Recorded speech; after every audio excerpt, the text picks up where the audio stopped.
The RGB curse. This was a very special video to me because it was going to be the first time I did a Christmas special that wasn't super big. After Home Alone games, I knew I wasn't going to do a video like that for another long time, and with Christmas coming up this year, I was like, well, I don't know what to do. It was thanks to James giving me the idea of talking about like the RGB peripherals that just parade PC gaming culture. If you go to like a big brick and mortar store, something like Best Buy or Target even, you'll find a lot of gaming peripherals that are marketed towards the gamer, but it just has rainbow lights on them. So I really wanted to talk about it because it made sense for like the Christmas time era. You know, you're going online, you gotta shop for your kids, and oh, Billy wants a RGB gamer headset. Well, gotta get it because it has the rainbow lights. But yeah, it was much more of a smaller Christmas special, going more into the themes of Christmas, of buying overly priced stuff during the holiday season.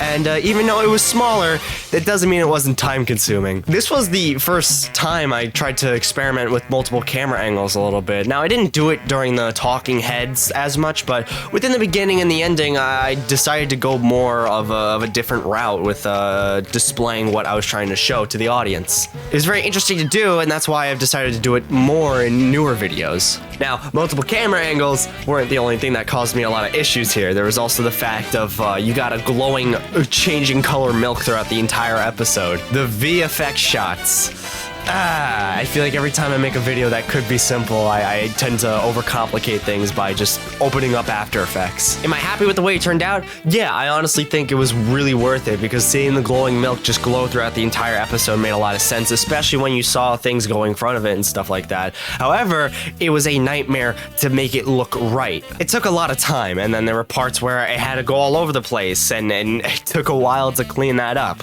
And I'm pretty sure that HDMI cable still works, I just don't know what I did with it. But the milk wasn't the only thing, as like halfway through the episode I just become black and white, and that was troublesome in and of itself. I don't know if you ever used the roto brush in After Effects. It's a terrible, awful tool that gets the job done well, but it takes a long time to get it right. So when you have long amounts of freaking footage and you have to roto brush it, it's a nightmare. But I really liked the effect of me being black and white and everything else being in color, especially when we cut to the more like zoomed in, wide angled lens on my face when I'm all freaking out and I'm like, everything's RGB. I thought that was a really cool effect, and it's something that I want to revisit later in the future, maybe outside of a YouTube video. And I just think the idea was funny of me just like being so sick of color, I just decolor myself. And then you could actually just like pass out by not having enough color in you. I don't know. Stupid things like that is what makes me like the videos I make. But being black and white and making milk colorful weren't the only things I had to do. There was a whole song portion in front of a green screen, and oof, that was great.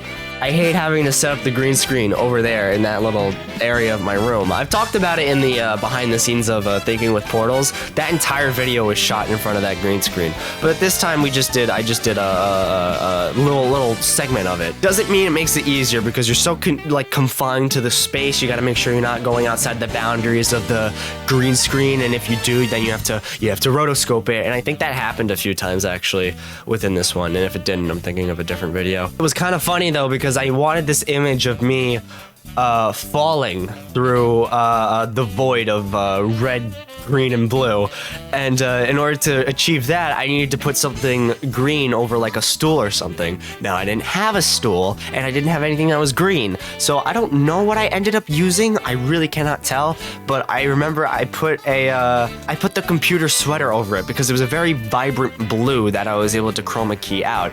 It made things really difficult to do, but when you're going through and making it look like paper cutouts and stop motion, I was able to edit it pretty decently that you couldn't really see it. The paper stop motion, I don't think was always going to be the idea that I was gonna go with. I don't remember being like, yeah, that's the idea I wanted to do for the video, but I think I did it because it made hiding some of the green screen stuff easier, and it also looks very visually interesting. I did the same effect when I did the music video Deep Enough for the parallel lines. Just check it out. It's really fun to make, and it's a pretty good song. And I just really liked the way that effect looks a lot. And I remember when we shot that music video, I didn't shoot things right, so I remembered to shoot things a little bit differently for this one, and I really liked it. I always like doing the paper cutouts and the stop motion little stuff, and I think this video was the first time I actually dove into that and using the colorful index cards as like my way of like presenting information in a nice, interesting way.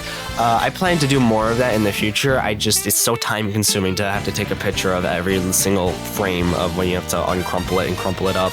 But it's funny because the logo actually was drawn on the index cards and I just took a picture of it and uploaded it and used it in Photoshop and stuff like that. I like doing stuff like that, things that are more practical than digital, because it has a certain charm to it that I feel like you can't get anywhere else. Now, I say that, but there's a whole portion of the video that's done on green screen. Yeah, I'm totally not a hypocrite.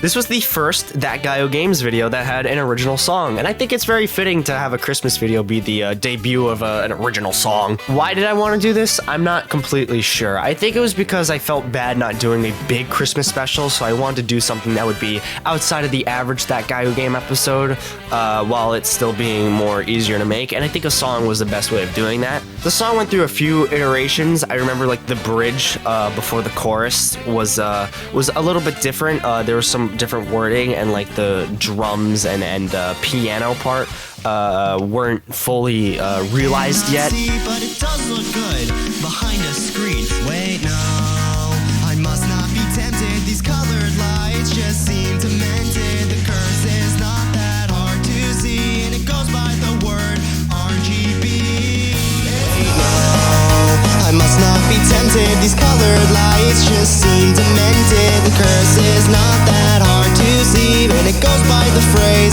RGB.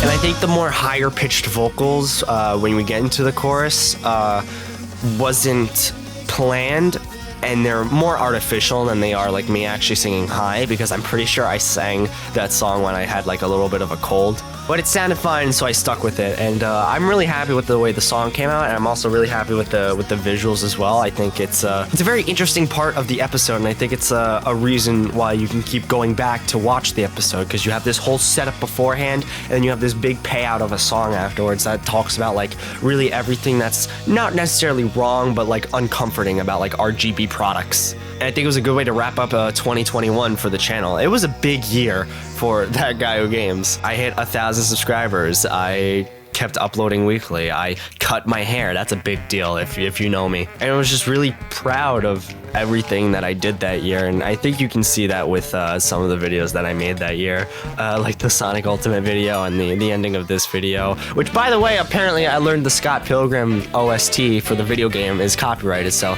that's great. Thank you, guys. Thank you for claiming my video. But yeah, this is definitely one in the books as one of the better That Guy Who Games episodes. It's basically in my Hall of Fame of favorite videos that I've made, and I always go back to it every once in a while, and I'm just proud of what I've done.